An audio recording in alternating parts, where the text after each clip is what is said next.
Come on in, come on in. Let's talk, everybody. It's time to chat a little bit about this major complex issue that concerns so many of us, as it should. As it should. This is Dr. Eve, and I'm sharing tonight on a very important topic that is in the news. Everywhere we turn, people are talking about human trafficking. And so I have been doing some reading on its origin and the ways that it shows up. And I want to bring enlightenment, bring and share with the community so that we are informed, right? So that we can do more. And so for those of you who are on my channel for the very first time, my name is Dr. Eve, and I am a PhD in Human Services, Social and Community Services. And what I typically do in my profession is I look at the complexity or contemporary issues and how those contemporary issues are addressed in our social and community services. So today I'm talking about sex trafficking in the tourism industry. And I think that it is a critical topic because everybody's afraid in flight or fright mode. But I think it's very, very important. You should be concerned. But I also think that the way that we truly deal with these contemporary issues like human trafficking or sex trafficking is to be informed, to be educated on the topic, how it shows up, how big is the problem, where is it showing up, how is it done, what is the impact. So today I decided to pull a professional article from the scholarly realm to kind of share some research that has been done on sex trafficking in the tourism industry because it's really, really vital. It's showing up everywhere, but we need to know where, right? So I'm going to share with you an article that was written by Carolyn L. Lindsay. Carol. Hey, Indy Crawford, Carolyn L. Lindsay, and Victor W. That's how they describing themselves. This article is from the Tourism and Hospitality Research Open Access, and its major concern is on tourism. So I just want to make sure I get this right. And if you can, if you will, before I get started on this topic, and I know it's late, but if you're in the comfort of your home and you're resting, hi, Indy, please share this out because we need people informed, those who are in the hospitality, those who are touring, those who are flying, those who are in the travel industry, those who are gatekeepers, those who are working to end the violence against human beings in this particular way. So when I pulled the article, I'm going to also share this on my channel because I don't believe that from my professional channel, it actually will allow me to share. So I'm going to go to my channel real quick and share this on my network. And if you will do the same, it'll reach a larger audience. So give me 1 second to do that. And if you will, thank you for being here. Say hello if you're here. I'd love to hear your concerns. And as I share this out, tell me what are you finding? What are you hearing? What's going on where you live so that we can begin to have a conversation about this. Again, my name is Dr. Eve, and I am a PhD in social and community services, and I address contemporary issues and how those issues show up in our social and community services.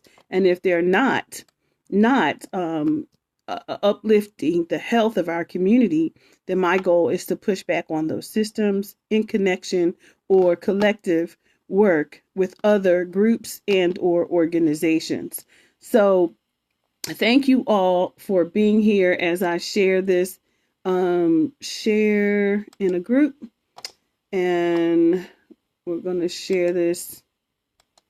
Okay, there it is. It's showing up. It says group, share in a group. I'll share it there. Post. Okay, something went wrong there. Thank you again for being here. It's got me starting a watch party.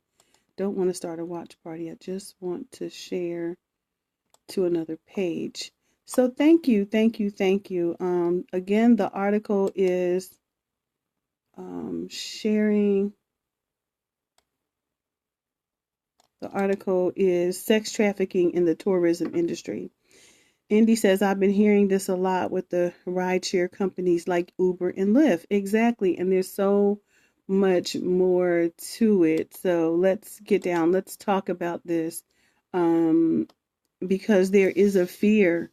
There's a fear going on. But I want us to be not just do because of fear, but be educated in a way that we can be responsible and that we can support and or keep it from happening to others.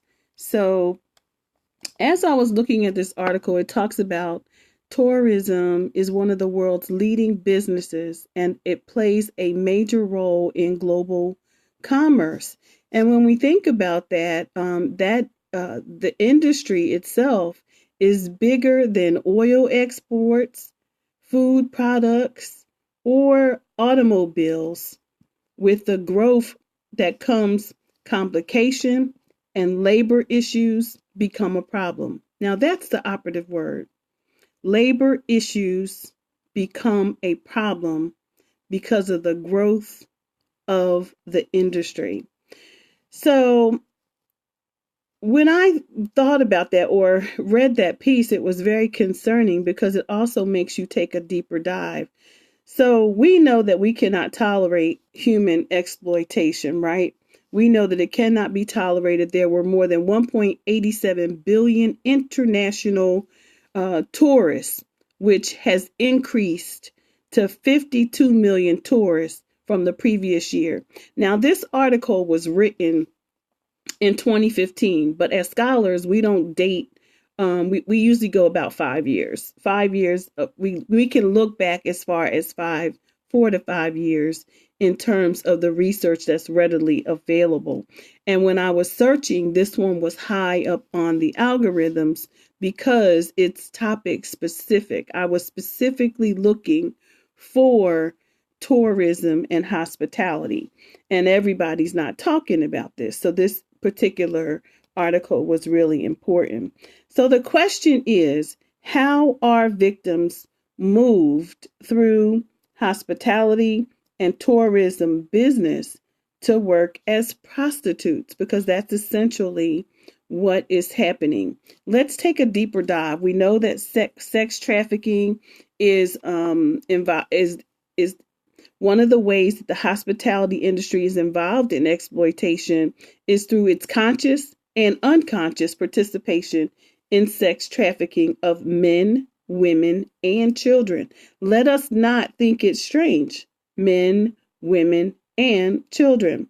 And so we are looking at the purpose of this conversation is to raise awareness by looking at the literature who is already talking about it and who is already suggesting to us what needs to be done and the response, the way that we are supposed to respond. A little bit of background of the trafficking, which you all know, and if you don't, I'm going to share a little. There's 21 million individuals are trafficked worldwide and forced into labor. Let's talk about tourism and industry. Remember I said there's a growing population of tourism, and therefore there's a problem when it comes to filling the positions because of the growth. And so what's been happening is they're looking outside, right? they're looking outside and they're bringing in these individuals through trafficking means. These individuals are recruited through their sex trafficking is defined as the recruitment, harboring, transportation, provision, or obtaining of a person of the purpose of commercial sex act. Right, exactly, India.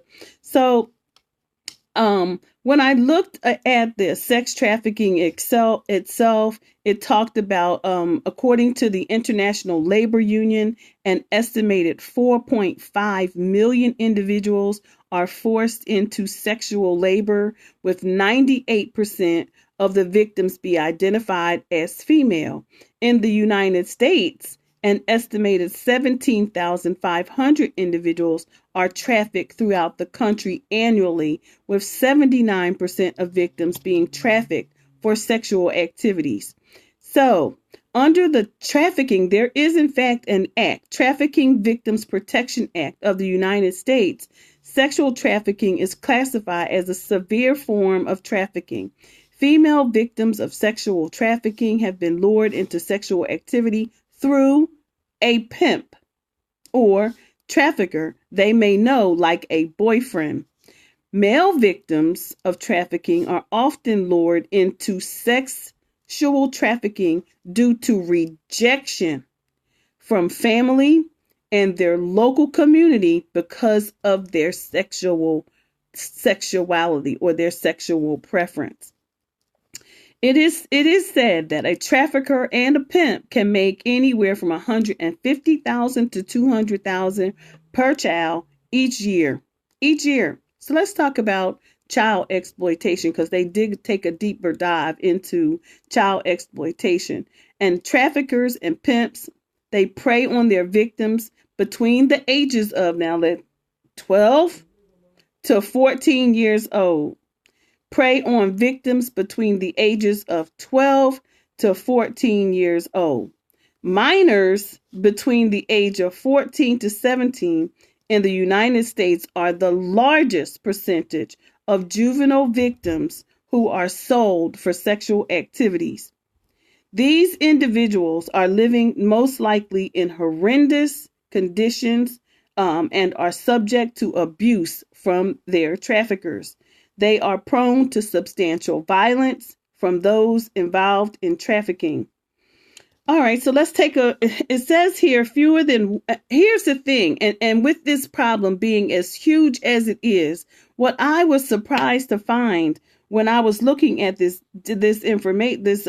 scholarly article was that fewer than 100 beds are available for underage victims. With such a high number of individuals being subject or victims of this problem, but yet there's only 100 beds that are available for underage victims. I was blown away by that. So according to the International Labor Organization, 21 million trafficked worldwide and forced into labor. 11.4 million are women and girls. So this is a global issue, and because tourism is a global issue, it's important to have the discussion about the origin, the transit, and the destination in which this issue is problematic. So when the authors began to talk about sex trafficking and the hospitality and tourism industry, it stated clearly New York City, 45% of commercially exploited victims were exploited in hotels. Now, that's a big number. 45%. That's a little less than half of the problem in this commercial industry is exploited in hotels. We talked a little bit about that last night, and I wanted to just come back because I found that number to match what I was thinking when I early on was involved in the inception of the Pitt County human trafficking agency here, who's doing that's doing really good work. I'm so proud of them, and we need to do more. So, sex tourism exists throughout the globe. Here's what they were saying also. The Netherlands is one of the most famous countries with legalized prostitution due to the red light district located in Amsterdam. The other thing that I found that really interesting, because it's one of those countries that people want to visit, is Thailand. Thailand is a notable sex tourism destination for tourists from Australia, Europe, Japan, and the United States. I need you all to hear this part because this is critical. Sex tourism, sex tourism, meaning people who tour for sex throughout the globe with both legally run organizations and other businesses whose employees are sex trafficking victims. Sex tourism was originally defined as tourism for commercial sex purposes, but has evolved to include individuals who have been trafficked for sexual activities. As many tourism destinations become more commercialized, traffickers have taken advantage of victims and tourists looking for sexual activities. Let me say that again. Tourism destinations as they become more commercialized, traffickers have taken advantage of victims and tourists looking, let me say it again, looking for sexual activities. Men are considered the primary sex tourists, okay, around the globe, with most sex tourism customers coming from middle to upper class backgrounds. So there are some people out there who literally travel to these other countries for sex tourism. They do it, and so they're looking to be sexed. Okay? They're looking to be sexed. All right? So I want us to make sure we are aware of what is going on. So minors, let's talk about the minors in sex tourism. What's happening with them? Typically, an individual who travels for sex tourism, let's say the people who are looking for sex, right, with a minor, is from a wealthier country and will travel to a developing country. You see the correlation? They want the sex, they travel for the sex, and they come from wealthy countries to developing countries. So there are some correlation and things that we actually need to be looking for and looking at in order to stop this very, very big problem. The author went on to say that child sex tourism is a worldwide phenomenon, with Asia being at the forefront of the problem. All right, so they've already highlighted and they support that evidence with reference Glover as its reference. Estimated that there are over 800,000 children in Thailand being trafficked for sex. 800,000 during that time. 400,000 children in India and 60,000 children in the Philippines, with 20,000 children in Sri Lanka. It is noted here, though, let's be mindful. It is noted here that child sex trafficking cannot be entirely blamed on sex trafficking due to the circumstances of poverty and cultural practice of prostitution in some communities. The prosecutorial remedies and other tools to end the exploitation of children today act is the way they're combating child sex tourism of U.S. travelers. Congress created a new act, Prosecutorial Remedies and Other Tools to End the Exploitation of Children Today Act. Okay, so be mindful of that. So So let's think about this from ICE perspective, because U.S. ICE is stretched thin, because they set in motion to make some things happen. But are we addressing the real problem? Are we addressing the real problem? And are we using ICE effectively to address a really big global issue? One of the things that they mention here is that U.S. ICE is stretched thin because of and the funding. And the governmental organization has been focusing its attention towards offenders who are classified as preferential abusers, right? Since these offenders have committed multiple crimes against minors. All right, so that's our minors and sex tourism. Let's talk about major sporting events. That's tourism, right? People travel for major sporting events.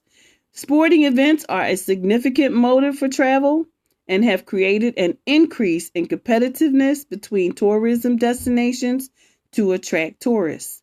Tourists is at the top of the chart, folks. We need to be mindful. They go on to say that activists and governmental organizations are concerned that there is a link between human trafficking and major sporting events. So there's a lot of things that are emerging from this particular literature that we need to be mindful of. Airplanes, the correlation between people traveling from wealthy countries to developing countries. What else did we talk about? The hiring issue, the tourism itself, the resorts, the tour. Any hotels, anything in a high tourist area. That's a flag. Those are places that we probably should be putting onto our radar to be looking at in terms of where are the kids, where are the children, where are those who are being trafficked. Okay, so awareness and response. Here's the awareness and response to sex trafficking in the tourism industry. The tourism and hospitality industry ultimately has a social responsibility and a moral obligation to help stop and prevent sex trafficking. Here are some of the things that they're trying to do. Tourism and hospitality employees may not be fully aware of how often victims are trafficked through businesses in the industry. Tourism. They go by train. They're trafficked by train, by ferries, by airlines. So we just might be looking at traffic stops, but there's a whole lot of other methods in which these victims are being trafficked. Trains, ferries, airlines. They talk also about trains, ferries, and airlines have unknowingly transported victims of trafficking, while hotels have provided a venue for traffickers to sell their victims. So the hotel industry is a critical place that we need to keep our eyes. Now, this is not a new subject. It's just that when we get in flight for fright mode, we want to know more. When this issue was not necessarily, or the internet bridged the gap between the reality of the problem, and people consume a lot of information through the internet, we are now responding in a way. Hey, I'm scared. I'm scared for my family. I'm scared for my children. I'm scared for your children. I'm afraid. When in essence, this problem has always existed, and there have been things that people have been working on to bring awareness and education, and even policy as it relates to how we care for people, how we care for these individuals, and stop the violence against humanity. The United States Department of State, one of the ways that to help stop sex trafficking, according to the United States Department of State, is to learn the warning signs. Learn the warning signs and red flags of human trafficking, and for individuals to ask questions when he or she suspects they have come in contact with a victim of trafficking. To help employees be able to understand the signs and to know when to ask questions, the Department of State recommends training for businesses, law enforcement, and first responders.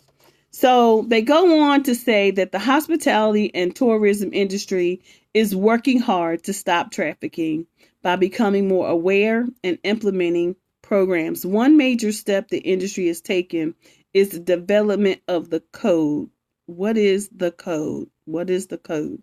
In 1996, at the World Conference, that's a long time ago, against the sexual exploitation of children, a code of conduct was created for tourism and hospitality businesses to protect children from sexual trafficking.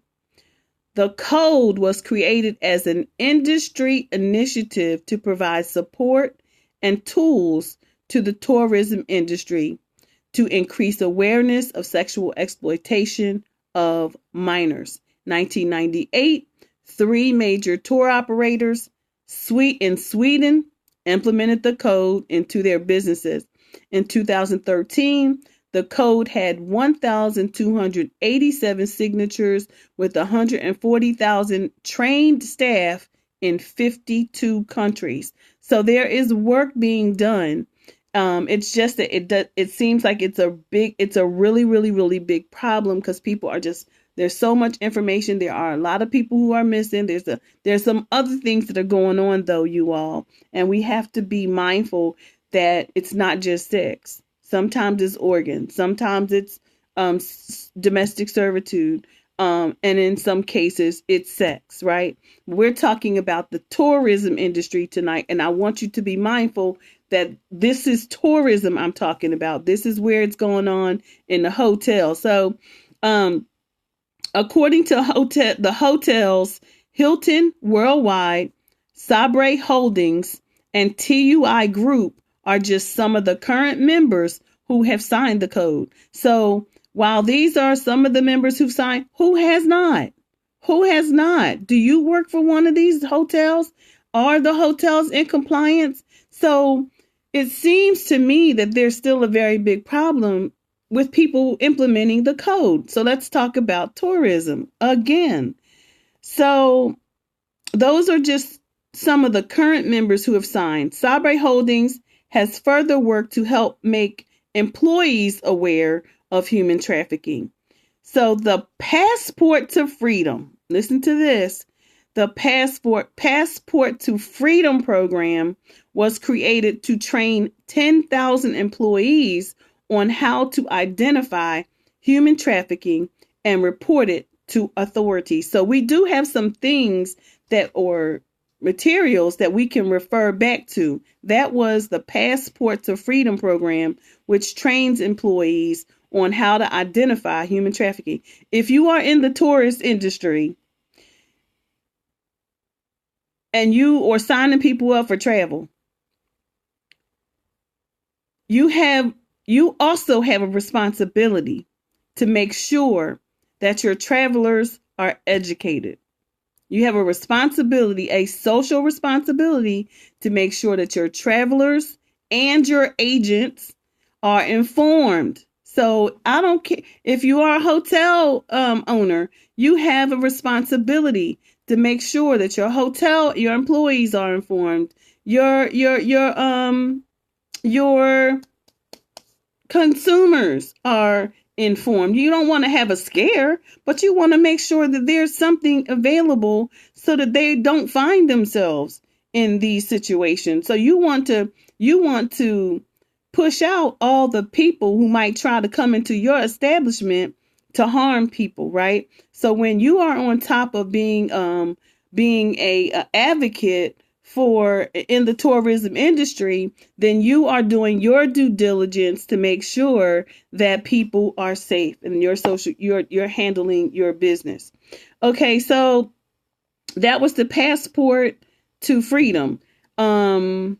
Michelle Gilbert in the United States director of ECPAT talks about a noted and increased number of trafficking arrests have taken place at hotels or a hotel setting, right?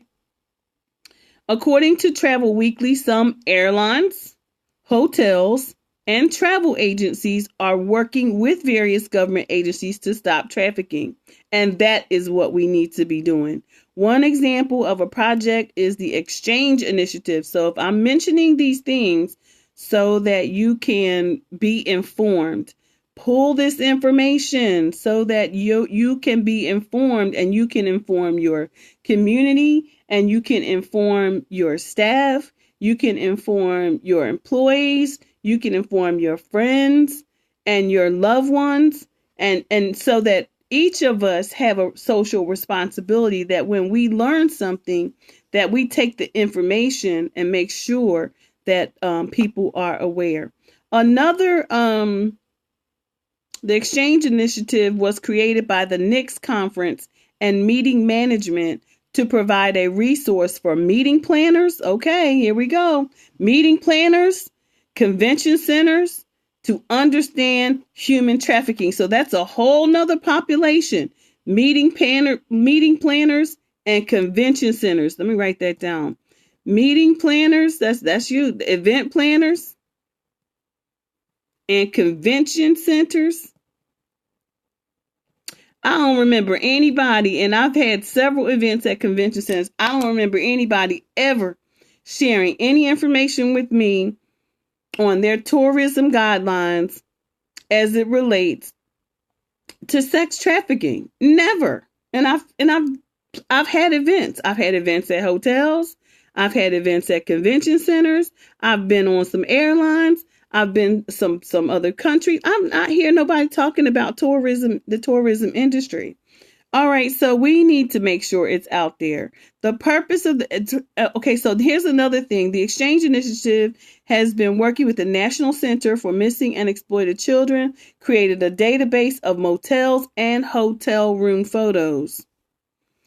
They exploited children to create a database of motel and hotel room photos. The purpose of the database is to help organizations like the Federal Bureau of Investigation to compare photos of trafficking victims being abused in hotel rooms to the database of hotels so they can find them. That's smart. That's really smart. So they have taken pictures of tour pictures of hotel rooms. So when a child is exploited or being abused in a hotel room, they can match those. That's good stuff right there. All right. So the transportation industry has also been working to create more awareness for employees on how to report signs of potential human trafficking cases. The Blue Lightning program is one example, and I need y'all to write that down. The Blue Lightning program is one example of airlines working together with the Department of Homeland Security, Customs and Border Protection, and the Department of Transportation. This program is a voluntary educational and training program to train airline staff and flight crews about potential indicators of human trafficking they may encounter while working. Currently, y'all, this blew me away right here. This piece blew me away. In addition, the program educates airline employees on how to safely report to human trafficking cases to authorities. Allegiant, which isn't that old, Delta, and JetBlue are just some of the airline members in the Blue Lightning program. I want y'all to go look that up because I'm going to see which one of these airlines is not participating in this program. And if they aren't, I'm calling them on it, right? I'm going to call them on it. Furthermore, Amtrak has partnered with the Department of Transportation and the Department of Homeland Security to train 75,000 employees at both the Department of Transportation and Amtrak to stop trafficking of individuals through the railway system in the United States. So those, and when I was sharing with you about the MCAT code, this is all the information that was found in this article, and I'm going to put this article in the in the description so you all can pull it, refer to it. It was very enlightening, and I just wanted to come and share it.